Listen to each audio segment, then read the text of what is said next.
Tout à l'heure, Jean-Claude Dion évoquait le grand historien qui est Maurice Agulon et qui rappelait que le Second Empire était né d'une atteinte à la République. La République donc disparaît pendant ce segment de temps que j'évoquais tout à l'heure. En revanche, les républicains, eux, sont là, et notamment dans l'opposition, et donc nul mieux que Sylvie April n'était qualifiée pour nous parler de cet aspect. Et donc je la convie à nous rejoindre et je l'en remercie. Je la remercie de sa présence. Sylvie April est professeure d'histoire contemporaine à l'université de Lille 3 et c'est une éminente, une grande spécialiste de l'histoire politique et sociale de la France au XIXe siècle. Chers collègues, vous avez la parole. Merci, Monsieur le Président, et je remercie les organisateurs et organisatrices donc, de m'avoir convié à ce colloque. Je vais jouer peut-être un petit peu les rabat-joie, les éteignoirs. Effectivement, je vais parler de ce pour lequel le Second Empire n'a pas été forcément une période heureuse, faste. On se réveillera, donc c'est le titre que j'ai donné donc, à cette communication, titre à la fois explicite mais un petit peu mystérieux. Il est issu donc de l'un des ouvrages les plus hostiles à l'empereur, Napoléon le Petit, pamphlet écrit à chaud par Victor Hugo, exilé à Bruxelles, puis Jersey et Guernesey, où il dénonce notamment, bien sûr, le coup d'État, mais aussi l'homme, Napoléon III, le Petit, et prend acte aussi de la situation politique de la France, et notamment donc de ce que nous appellerions aujourd'hui la gauche. Dans cette partie de l'ouvrage, Hugo n'épargne pas ses compatriotes tombés dans une léthargie ou une stupeur dont ils doivent, selon lui, s'extirper. Il reste alors, nous sommes au tout début de l'Empire, donc optimiste. Je le cite. Oui, on se réveillera, oui, on sortira de cette torpeur qui pour un tel peuple est une honte. Et quand la France sera réveillée, quand elle ouvrira les yeux, quand elle distinguera, quand elle verra ce qu'elle a devant elle et à côté d'elle, elle reculera, cette France, avec un frémissement terrible devant ce monstrueux forfait qui a osé l'épouser dans les ténèbres et dont elle a partagé le lit. Hugo témoigne ici donc de cette complicité, on pourrait parler évidemment d'adhésion des Français ou d'une partie d'entre eux et surtout des ruraux qui apparaîtront longtemps pendant le régime et après donc comme son principal soutien aux yeux des républicains. Citer ainsi Hugo, c'est bien sûr aussi mettre en avant le fait qu'une partie des succès littéraires et artistiques du Second Empire se sont construits contre lui et là pour le cas donc hors de France. Alors, il ne s'agit pas pour moi de revenir, comme l'a fait donc Jean-Claude Dion très brièvement et de façon très synthétique, donc, sur les légendes roses et noires donc, qui accompagnent le régime, qui ont agité les contemporains, bien sûr, mais aussi les historiens français, notamment souvent suspects d'un trop-plein d'antipathie donc, pour le régime impérial. Je rappellerai, comme l'a fait Jean-Claude Dion, le colloque donc, de 95, Pourquoi réhabiliter le Second Empire, colloque donc, qui avait marqué non pas une réconciliation, mais une volonté, je crois, partagée donc, de dialogue et d'échange. Il s'agit, dans le temps qui m'est imparti, de rappeler, dans cette introduction un petit peu longue, quelques faits, mais aussi donc, de brosser rapidement les diverses formes d'opposition républicaine et leur évolution sous l'Empire. J'en distinguerai trois. L'opposition décimée, désorientée des lendemains du coup d'État, l'émergence ensuite d'une mouvance ouvrière autonome et du socialisme auquel sont confrontés aussi les républicains comme le gouvernement impérial, puis une troisième qui correspond à la dernière phase de l'Empire, pour faire les choses rapidement, qui correspond à la reconstitution d'une opposition parlementaire, oui, mais aussi donc à l'émergence d'une opinion publique active, plus informée peut-être à nouveau, et surtout d'une nouvelle génération républicaine.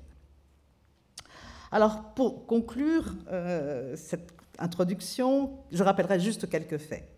En avril 1853 ont lieu les funérailles de Madame Raspail. Son mari, vieux républicain, né en 94, médecin, chimiste, est alors emprisonné au fort de Doullens. Cet enterrement rassemble 20 à 25 000 prolétaires, comme l'écrit Marx. Pas ou peu d'hommes politiques derrière le cercueil, ils sont eux aussi en prison ou en exil, comme Hugo, Quinet et bien d'autres. Certes, Raspail est en prison depuis 1848, donc pas après le coup d'État. Mais ce rassemblement est l'une des rares formes de protestation qu'autorise alors l'Empire. La dimension politique du deuil ne se manifeste pas par des cris séditieux, mais au contraire par un silence qui est qualifié de pesant et inquiétant.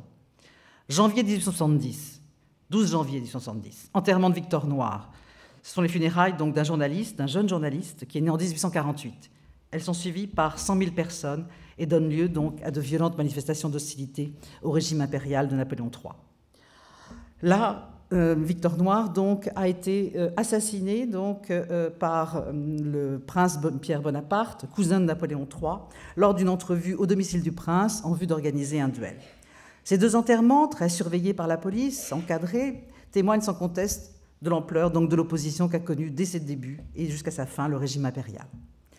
Le suffrage dirigé, la candidature officielle, le serment à l'empereur imposé aux élus, la censure, la surveillance toujours maintenue sur les condamnés du 2 décembre, réactivée en 1858 après l'attentat d'Orsini, tels sont encore quelques éléments qu'il faut rappeler ici.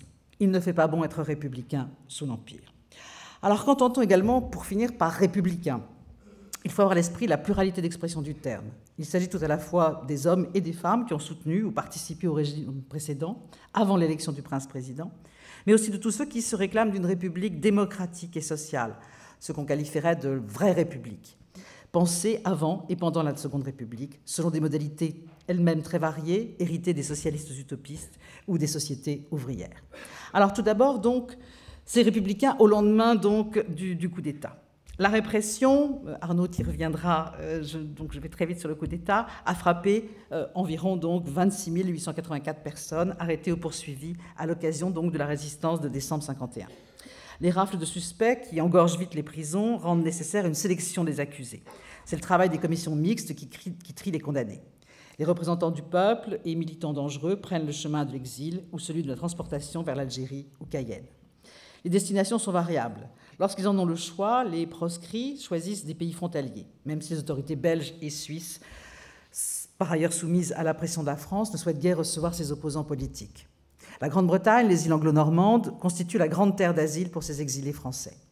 Leur dénombrement est difficile en raison de la clandestinité des départs, de la mobilité volontaire ou contrainte dont ils sont les victimes, des retours, nous le verrons, par voie de grâce ou d'amnistie. On estime que les exilés français sont environ 800 à Londres et 100 à Jersey en mars 1953. Quelques années plus tard, en janvier 1959, ils ne sont plus que 400 dans la capitale britannique. Londres est alors ce que l'on a appelé, par ironie évidemment, la capitale de l'expulsion universelle.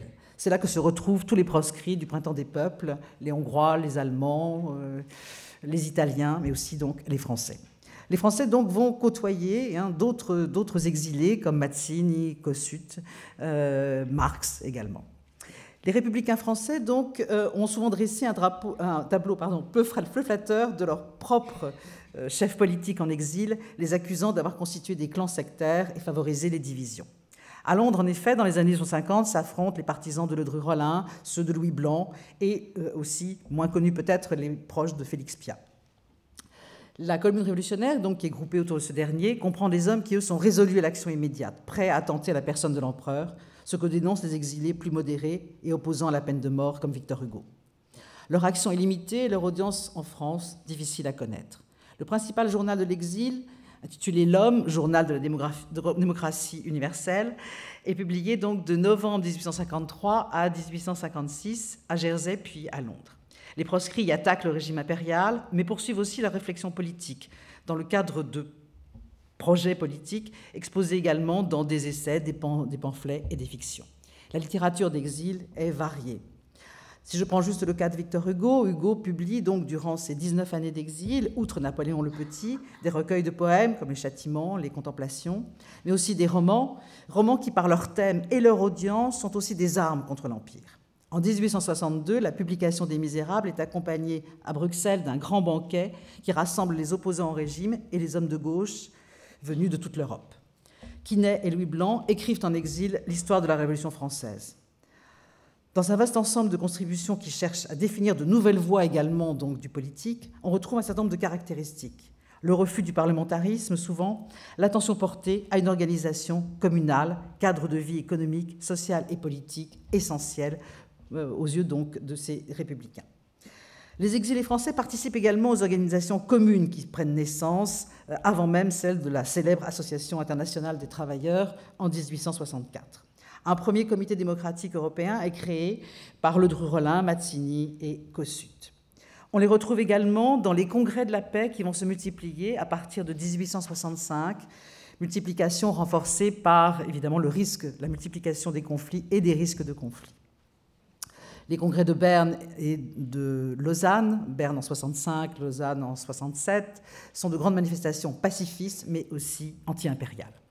La grâce et l'amnistie entraînent toutes deux le retour de nombreux exilés républicains, mais une poignée d'entre eux refusent avec éclat. Victor Hugo lance le fameux « S'il n'en reste qu'un, je serai celui-là ». Edgar Quinet déclare « Je ne reconnais à personne le droit de me proscrire, de me rappeler à son gré dans mon pays ».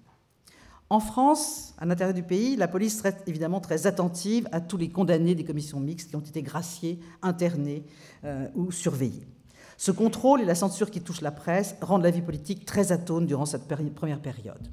Si l'action légale est impossible, les luttes clandestines et les conspirations contre l'empereur vont évidemment se mettre en place et continuer durant toute la durée de l'Empire. Les sociétés secrètes sont la hantise des préfets qui les voient partout ressurgir. À Angers, 21 inculpés sont traduits en mars 1854 devant le tribunal correctionnel. L'accusation prétend que les ouvriers des carrières d'ardoise des environs de Trélazé s'agitent et ont constitué un comité en liaison avec la Marianne. Il est certain que le gouvernement impérial a lui-même tout intérêt à maintenir ce climat qui lui permet à la fois de justifier la surveillance et l'encadrement de la population et de perpétuer son alliance donc, avec les conservateurs. Les sociétés de champs, les cercles sont surveillés. La plus célèbre conspiration, le plus célèbre attentat, donc celui d'Orsini, a lieu à la fin des belles années de ce qu'on appelle le règne donc, impérial, mais les attentats donc, ont lieu durant toute la période. Le tyrannicide est dans l'air chez les opposants comme chez les représentants de l'ordre qui le redoutent ou l'inventent parfois. Il faut dire que tout le régime repose sur la personne de Napoléon III. Il semble peu plausible que l'Empire, sans héritier jusqu'en 1856, puisse lui survivre.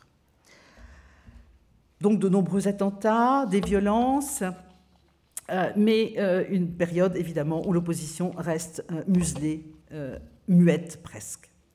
Il faut dire, c'est mon second point, que les républicains ne doivent pas seulement faire face à la politique impériale, mais aussi à, j'allais dire, l'émancipation politique des ouvriers et la naissance, l'émergence d'un mouvement socialiste de plus en plus structuré.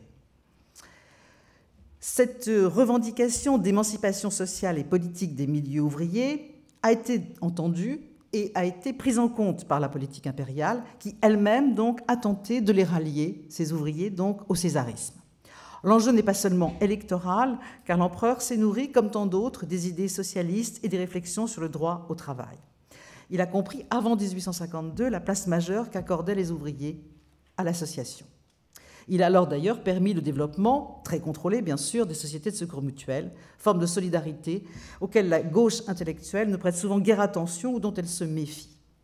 Napoléon III sait également que depuis juin 1948, surtout, les ouvriers entendent dissocier leurs revendications de celles des républicains, ce qui signifie à la fois pour eux faire entendre des revendications dans le travail et pose le problème de la représentation politique des ouvriers par eux-mêmes. En 1961, paraissent plusieurs articles réclamant l'abrogation des lois les plus discriminantes à l'égard des ouvriers et demandent l'envoi d'une délégation ouvrière à l'exposition universelle de Londres en 1962. L'une des principales revendications des ouvriers est le droit de grève, accordé par la loi de 1964 sur les coalitions. Une autre est celle d'une représentation politique qui réapparaît avec force lors du choix des candidats d'opposition pour les législatives de 1863. En effet, les ouvriers refusent de déléguer leur pouvoir aux républicains et aux libéraux, comme à l'accoutumée. Et les ouvriers parisiens présentent des candidatures ouvrières, dont celle de l'ouvrier Tolin.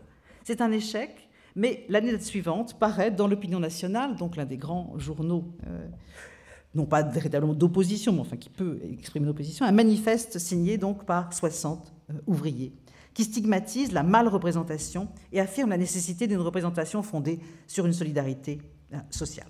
Donc, comme on le voit, les ouvriers, le mouvement ouvrier, donc, peut se démarquer aussi donc, du mouvement républicain. Parallèlement, je ne développerai pas, donc, naît aussi, bien sûr, donc, l'AIT dont je parlais à Londres et qui va ouvrir donc, son bureau parisien également en 1865. Il y a donc une construction importante donc, de ce mouvement socialiste, appuyé bien sûr donc, par l'émergence de plus en plus nombreuse d'une classe ouvrière. En attendant leur émancipation politique, les ouvriers utilisent massivement leur nouveau droit de grève. Ce sont des grèves très offensives qui vont se mettre en place à la fin du régime. À la Ricamarie, une fusillade le 12 juillet 1869 fait une quinzaine de morts et de nombreux blessés. En janvier 70, c'est au tour du Creusot, fief des Schneider, patron de droit divin, que l'on dit, et soutien du régime impérial, qui est atteint par la grève et l'agitation révolutionnaire. Les journaux socialistes, et surtout l'AIT, donc, profitent de l'occasion pour lancer une grande offensive contre le gouvernement. Troisième point, et là on voit revenir des figures peut-être plus familières, la gauche modérée, les républicains donc à la fin de l'Empire. Le retour sur la scène politique des républicains s'opère assez précisément donc à partir de 1857. On perçoit en effet donc à travers les élections parlementaires une renaissance de la vie politique et d'une certaine opposition républicaine. Aux élections de 57 et 58, il y a des élections complémentaires, se constitue ce qu'on appelle le groupe des 5, composé de 5 républicains qui acceptent le serment pour pouvoir siéger. Auparavant, les républicains élus avaient démissionné immédiatement donc pour ne pas faire allégeance à l'empereur. Alors, qui compose ce groupe des 5 ? Des noms souvent obscurs en dehors d'Émile Ollivier, mais qu'il est intéressant peut-être d'analyser. Charles-Louis Hénon, qui est né en 1802 à Lyon, est un médecin très populaire qui soigne les pauvres du quartier des Héritiers de la Guillotière. Il a été élu à Lyon en 52, mais a démissionné donc par refus du serment. Il est élu à nouveau donc en 1857 contre le candidat officiel. Alfred d'Arimont, né à Lille en 1817, est d'un milieu modeste. C'est un disciple de Proudhon dont il est devenu secrétaire. Il est alors journaliste à la Presse, le journal d'Émile de Girardin. Émile Ollivier, fils d'un militant républicain, commissaire lui-même du gouvernement provisoire dans les Bouches-du-Rhône à 22 ans en 1848, s'est présenté dans la scène avec l'appui du journal Le Siècle. Jules Fabre est avocat, lyonnais comme les noms, et doit sa popularité au fait qu'il a défendu les insurgés d'avril 1834. Ernest Picard, enfin, est né en 1821. Il est d'origine normande. C'est le seul qui vient d'un milieu confortable, fils de banquier, avocat, actionnaire et rédacteur du journal Le Siècle. Ces hommes sont d'âge et de milieux variés, mais ils ont en commun un républicanisme modéré. Ce sont d'autre part des élus urbains de Paris et de Lyon. Leur présence au Parlement donc n'a qu'un faible retentissement jusqu'en 1860, date à laquelle les débats sont publics. Malgré tout, Picard, dès son admission, dès 1957, va dresser le procès de la candidature officielle et se faire une spécialité des questions de finances, devenant le plus virulent adversaire de la politique d'Haussmann. À partir de 1860, les oppositions républicaines vont cesser d'être des états-majors sans troupes. Dans cette période de renouveau, les républicains vont aussi très largement rencontrer la pensée libérale. On le voit notamment donc à travers les publications d'un universitaire qui a démissionné après le coup d'État, Étienne Vachereau, qui publie en 1960 un ouvrage de théorie politique intitulé « De la démocratie ». Pour lui, il ne peut y avoir de démocratie sans liberté. Mais Vachereau va plus loin que la simple idée libérale. Sa démocratie s'apparente à un véritable catalogue d'idées républicaines. Il est condamné pour cet ouvrage à 1 an de prison qu'un recours en appel ramène à 3 mois. Autre lien entre les républicains et les libéraux, je ne développerai pas, c'est la question du programme de décentralisation également marqué. Le bouillonnement d'idées qui va caractériser donc ce début des années 60 est largement placé également sous le signe du positivisme. Du comtisme revisité par Littré, les républicains retiennent essentiellement 3 idées. La première est qu'il faut tenir compte de l'état de l'opinion. Aucune réforme ne peut se faire s'il n'existe pas dans l'opinion un consensus. C'est ce qu'on nommera plus tard l'opportunisme, c'est-à-dire la nécessité de mener une politique que lorsque l'opinion est prête à l'accepter. Autre idée que les républicains vont retenir, le recours à la méthode, à l'expérience. Ils s'affirment enfin comme anticléricaux.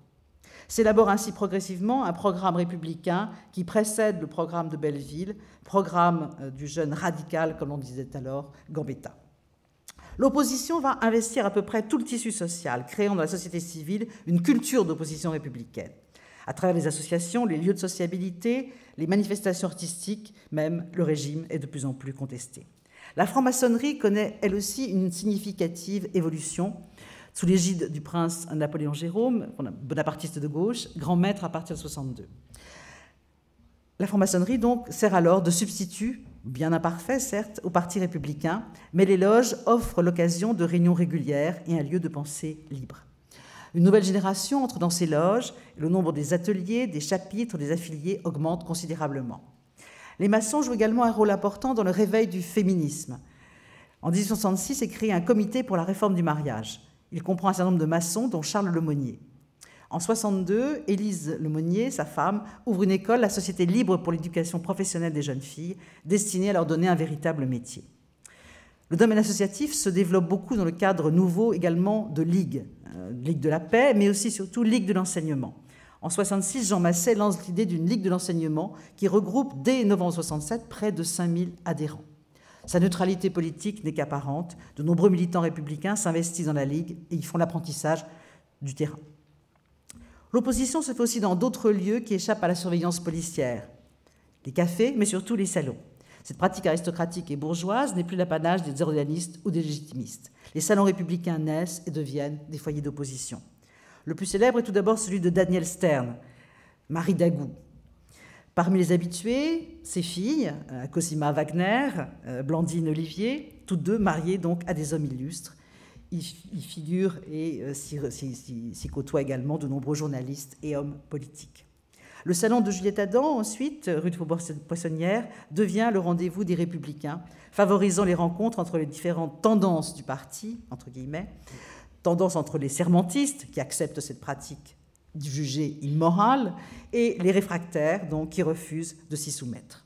Le monde étudiant également, qui semblait très assoupi, muselé, sort lui aussi de sa léthargie contrainte. Le quartier latin, surtout l'école de médecine, joue un rôle majeur. C'est sous le signe de la science et de l'anticléricalisme que sont publiées des revues comme La Libre Pensée ou La Pensée Nouvelle. Parmi ces jeunes étudiants, Georges Clemenceau fait ses premières armes politiques. Les journaux donc, de ces jeunes gens, donc, intitulés Le Travail, Le Mouvement, La Rive Gauche, donc, sont souvent éphémères, les conduisent en prison. Et en prison, ils côtoient parfois donc, des figures un peu tutélaires donc, de cette opposition politique depuis le début du siècle. Ils côtoient en effet Auguste Blanqui, appelé l'enfermé, puisqu'il a passé plus de temps de sa vie donc, dans les prisons qu'à l'extérieur, qui va trouver donc, parmi eux un nouveau contingent révolutionnaire prêt à l'action, hostile au suffrage universel et plus généralement à la peste parlementaire. Certains d'entre eux participent donc aussi à des écrits valorisant donc la Révolution française et notamment donc la terreur. Blanqui réussit donc à grouper à la fin de l'Empire 2000 affiliés prêts à prendre le pouvoir par la force en appliquant les directives de son traité « Instruction pour une prise d'armes » écrit en 1868. Avec plus ou moins de violence, favorable ou non à l'insurrection, cette extrême gauche entend transformer la société par l'impôt, le communalisme, les formes de mutualisme et la fin de la propriété individuelle. Les ouvrages qui attaquent l'Empire se multiplient, critiquant évidemment la fête impériale et plus précisément donc l'impératrice, surnommée notamment Falbala Ier. On critique les dépenses coûteuses des transformations de Paris. Jules Ferry attaque la politique haussmannienne dans sa brochure intitulée en 1867 « Les contes fantastiques d'Haussmann », référence bien sûr aux contes fantastiques d'Haussmann. La contestation touche également donc le monde artistique. Les théâtres, qui sont par tradition des lieux de protestation, voient leur législation donc augmenter. C'est au sein également de la création artistique et picturale que la contestation s'affiche. Dès 1963, donc, les jeunes peintres font scandale avec le Salon des Refusés, où Manet donc, va exposer son célèbre Déjeuner sur l'herbe. La loi sur la presse, votée le 11 mai 1968, permet désormais à la presse de critiquer le gouvernement et elle est moins exposée à des projets donc, de procès qui lui sont intentés. Le journal le plus important est alors, avant la lanterne de Rochefort, Le Réveil de Charles de l'Écluse. Ce journal incarne les valeurs républicaines de la Grande Révolution et la nécessité donc de réformes sociales. Il regroupe surtout une nouvelle génération républicaine qui se définit dans ces termes. Inébranlablement attachés à leurs convictions politiques, prêts à suivre jusqu'au bout le prolétariat dans ses légitimes revendications, résolus à faire table rase des dogmes vieillis, des métaphores surannées et à les remplacer par les réalités de la science révolutionnaire, enfin révolutionnaires dans la forme et dans le fond, voilà les hommes nouveaux que nous sommes. C'est donc par la défense de l'Écluse, directeur du journal Le Réveil, qui est accusé d'être l'instigateur donc d'une souscription lancée pour restaurer la tombe du représentant Baudin, qui est mort sur les barricades donc, en décembre 1951. C'est en devenant donc le défenseur de l'Écluse que Gambetta donc, va provoqué donc dans son réquisitoire une accusation en règle donc de l'Empire. Accusation d'ailleurs dont la légende dit que l'impératrice aurait dit « Mais qu'est-ce que nous avons fait à ce jeune homme donc pour qu'il nous agresse si violemment ?» Il n'est pas le seul, Gambetta, donc bien sûr, à accuser l'Empire. Un autre journaliste, Thénault, invite les Français à se souvenir et à témoigner donc dans les ouvrages qu'il fait paraître sur Paris et la province en 1851. Néanmoins, donc, le Parti républicain, en dépit d'un réveil indiscutable de l'opinion, reste minoritaire dans le pays jusqu'en 68-69. C'est à cette date que s'élabore le premier programme républicain, le programme de Belleville, devenu le texte de référence des pères fondateurs de la Troisième République, où s'affirme très nettement l'exigence d'un gouvernement républicain. Ce texte est proposé par les électeurs à Gambetta comme une sorte de cahier de doléances et fait ressurgir donc notamment la doctrine du mandat impératif. Car s'il revendique l'application la plus large du suffrage universel, tant pour l'élection des maires et des conseillers municipaux que pour l'élection des députés et aussi la nomination des fonctionnaires publics par l'élection, ce texte montre que le débat est encore vif sur la place du suffrage universel dans le système politique français et son rôle dans la transformation de ce dernier. Ce programme est également vaste et ambitieux. Il réclame des réformes dans le domaine social, religieux et militaire. Les républicains n'ont pas véritablement fait leur unité, loin de là, à ce moment-là. Le régime impérial paraît encore capable de se régénérer. Les résultats du plébiscite de 70 donc infirment les espoirs des républicains aux élections de 1869. Néanmoins, ces bons résultats traduisent déjà le fait que partout dans la société, il y a une érosion donc, de l'adhésion, il y a une érosion donc, des soutiens à l'Empire et il y a le développement donc, de cette culture d'opposition. C'est la guerre et la chute du régime qui vont entraîner la fin de l'Empire et la victoire, encore incertaine, de la République, de cette politique tirée du suffrage universel, comme le déclare Gambetta en avril 1870.